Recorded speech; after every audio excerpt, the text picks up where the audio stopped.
আলহামদুলিল্লাহ, আজকে আমরা চলে আসছি সিএফ মোটরস। একটা এক্সিলেন্ট আয়োজন করেছে testing bike, free testing bike.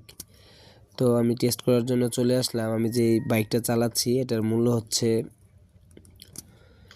3,48,000 টাকা। খুবই সুন্দর চমৎকার একটা বাইক।